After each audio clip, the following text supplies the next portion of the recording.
پھر اللہ کریم کو یہی منظور تھا، میں بڑا عرصہ پریشان رہا۔ کچھ لوگوں کو یہ بھی وشواس ہوتا ہے انہوں نے بیٹے کو جانشین بنا دیا، میں نے نہیں بنایا۔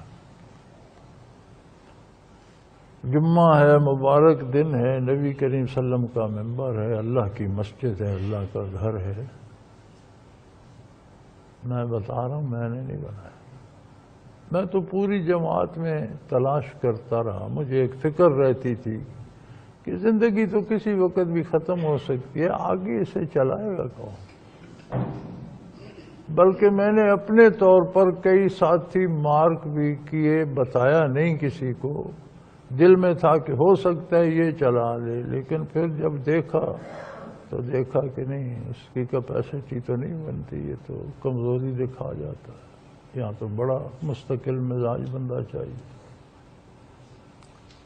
تنگ آ کر میں نے حضرت جی رحمت اللہ علیہ سے عرض کی، یہیں ذکر کرانے کے بعد، مراقبات کو ساتھیوں کو کرانے کے بعد دفتر میں بیٹھا تھا، حضرت جی کی خدمت عرض کی کہ میں تو ڈھونڈ ڈھونڈ کے تھک گیا ہوں، کوئی بندہ تو چاہیے نا جسے میں بقائمی ہوش و حواس سپرد کر سکوں، دیکھ سکوں۔ تو آپ نے عبدالقدیر کی طرف اشارہ کر کہا یہ جو ہے، میں نے کہی یہ کیا کرے، وہ کرنے کے تم ذمہ دار ہو، وہ تو اللہ کا کام ہے جس سے کام لینا چاہے۔ تو اسے حضرت نے مقرر کیا، میں نے نہیں کیا۔ ظاہری دلیل بھی اس کی یہ ہے کہ مغرب کے کفرستانوں میں بھی اس سے فائدہ ہو رہا ہے، میں مقرر کرتا تو نہ ہوتا۔ یہ مشائخ کی برکات ہیں جو ہو رہا ہے، اگر میں اسے مقرر کرتا تو میرے مقرر کرنے سے اتنا فائدہ نہ ہوتا، اس میں تو خود غرضی آ جاتی، اپنا ایک لالچ آ جاتا۔ تو چونکہ مشائخ کی تائید ہے تو اس لیے فائدہ ہو رہا ہے، یہاں جو کام کرتا ہے اس کی برکات بھی ظاہر ہے۔ تو یوں جو ایک خاص، ایک اس کا حصہ عمومی ہے، ایک خصوصی ہے۔ عمومی ہر فرد و بشر پہ تقسیم ہوتا ہے، نیک بد مومن کافر سب پہ، جو جس میں ہے اس میں اضافہ ہو جاتا ہے۔ کافر کا کفر میں اضافہ ہو جاتا ہے، بدکار کا برائی میں اضافہ ہو جاتا ہے، نیک کا نیکی میں اضافہ ہو جاتا ہے۔ یہ اس کا عمومی پہلو ہے۔ جیسے بارش برستی ہے، کھیتوں پہ بھی برستی ہے، روڑیوں پہ بھی برستی ہے، جنگلوں پہ بھی برستی ہے، جنگل بھی خوب اگتے ہیں اور کھیتیاں بھی اگتی ہیں، کھیتیوں میں بھی جھاڑ جھنکار اگنے لگ جاتے ہیں۔ اب یہ کسان کی ذمہ داری ہے کہ کھیتیوں کو بچائے، جھاڑ جھنکار صاف کرے۔ تو اس عمومی بارش سے جو ہوتے ہیں، یہ ہر مسلمان کھیتی کا وارث ہے، اس کی ذمہ داری ہے کہ برائیوں کو مٹائے، ان میں شامل نہ ہو، دین کو چھوڑ کر رسومات نہ اپنائے، رسومات کو چھوڑ کر دین اپنائے۔ یہ جو بن گئے نا سالانہ تہوار، اور اس کے ساتھ روایات گھڑ کے لکھ دی گئی ہیں، اس ایک رات میں سال کے گناہ معاف کرا لو، یہ سب جھوٹ اور غلط اور گھڑی ہوئی روایات ہیں، اور ان پہ علماء نے بڑی جرح کی ہے، یہ بنائی گئی کہانیاں ہیں۔ آج یہ ہمیں بتاتے ہیں کہ شب قدر حضور کی کیسے گزری، یہ صحابہ نے نہیں دیکھی، انہوں نے کیوں نہیں منائی؟ آج آپ کو کس نے بتا دیا؟ وہ جو ہمہ وقت چشمدید گواہ تھے، انہوں نے کیوں نہیں دیکھی؟ اگر دیکھی ہے تو پھر وہ مناتے۔ تو یہ سارے قصے کہانیاں ہیں، تہوار بنا دیے، کسی نے پیسے کما لیے، کسی نے حلوہ کھا لیا، کسی نے رونق میلہ دیکھ لیا، عورتوں کو سٹیج پہ بٹھا دیا، جی نعت ہو، یہ قرآن نہیں پڑھ سکتی، اونچی آواز میں اذان نہیں دے سکتی، نعت عورت نے کیا پڑھا؟ نعتیں پڑھتا کون ہے؟ نعت تو پڑھی ہی نہیں جاتی، مجھے یہ مل جائے، مجھے وہ مل جائے، یہ کون سی نعت ہے؟ نعت تو حضور کی تعریف کا نام ہے، تو اس میں حضور کا تو کوئی ذکر نہیں ہوتا، ہی ہوتا ہے مجھے یہ دے دو، مجھے وہ دے دو، تو یہ کون سی نعت ہے؟ تو تو دین رسومات کا نام نہیں ہے، دین لمحے لمحے کو اللہ کی اطاعت میں صرف کرنے کا نام ہے، دین ہر لمحے کو نبی کریم صلی اللہ علیہ وسلم کی غلامی میں بسر کرنے کا نام ہے، دین ماننے کا نام ہے، اپنی منوانے کا دین نہیں، اپنی منوانے کا نام دین نہیں ہے۔ یہ عمومی شعبہ تھا، جو خصوصی تھا میں نے عرض کر دیا کہ اس میں سے جو خصوصی شعبہ ہے وہ الگ ہو جاتا ہے۔ وہ چراغ قلب اطہر ہے، وہ اتاق سینہ اطہر ہے، پھر آگے جہاں چراغ بنتا ہے وہی سینہ اس کی حیثیت کے مطابق اتاق بھی بن جاتا ہے، اسی پہ قندیل بھی آ جاتی۔ تو وہ یہ 14 صدیوں کا سفر کرتا ہوا ایک نسبت اویسیہ، باقی عالم میں عام ہے، اللہ سب کو ترقی دے، سب کو لوگوں کی بہتری کا سبب بنائے۔ ایک نسبت اویسیہ یہ اس طرح سے جن حضرات کے اسماء گرامی میں نے گنے، ان سے ہوتی ہوئی حضرت جی تک پہنچی۔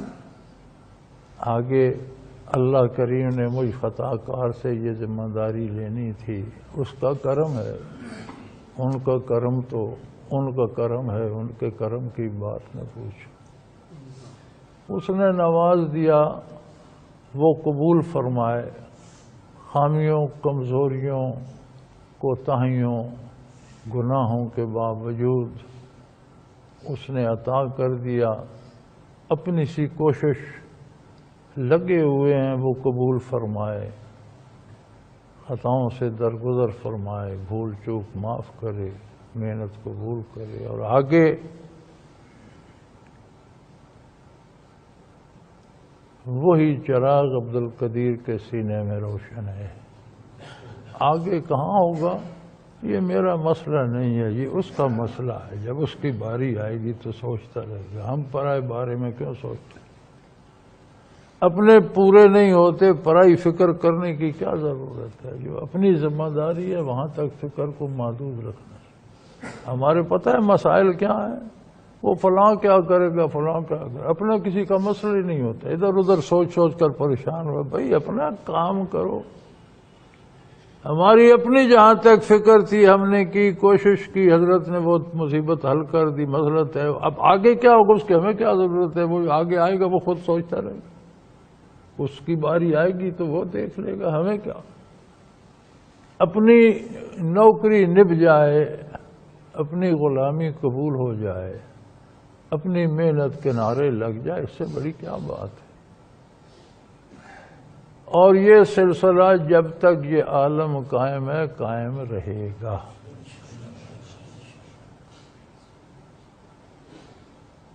خواہ زیر زمین سفر کرے، خواہ روئے زمین پر کرے۔ حضرت رحمت اللہ تعالی علیہ کی پیشگوئی مجھے یاد ہے، فرماتے تھے کہ جب امام مہدی مبعوث ہوں گے اور نزول عیسیٰ علیہ السلام ہوگا تو ہماری جماعت کے ساتھی ان کے ساتھ شریک ہوں گے، تب تک تو یہ جماعت انشاءاللہ جائے گی۔ اب اس کے آگے قیامت ہی ہے۔ اور حضور اکرم کا ارشاد عالی ہے، جب پوچھا گیا آپ سے کہ قیامت کب قائم ہوگی تو آپ صلی اللہ علیہ وسلم نے فرمایا حتی لا یقال اللہ اللہ، جب کوئی اللہ اللہ کرنے والا نہیں رہے گا قیامت قائم ہو جائے۔ تو قرب قیامت تک تو انشاءاللہ جائیں گے، نصیب کی بات ہے۔ کون اس دریا سے سیراب ہوتا ہے، کون نامراد رہتا ہے، یہ اللہ کی تقسیم ہے۔ اپنا اپنا نصیب، اپنا اپنا خلوص، اپنا اپنا ارادہ۔ کون دل کا برتن سیدھا، بارش برس رہی ہے، اب برتن کسی نے الٹا رکھا ہوا ہے تو اسے بارش سے کیا فائدہ؟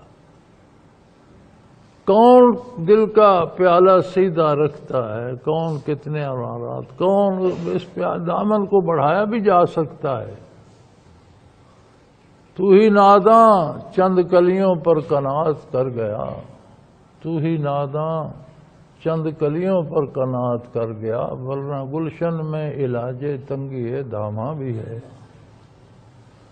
یہاں جب عطا کرتے ہیں تو دامن بھی بڑھا دیتے ہیں۔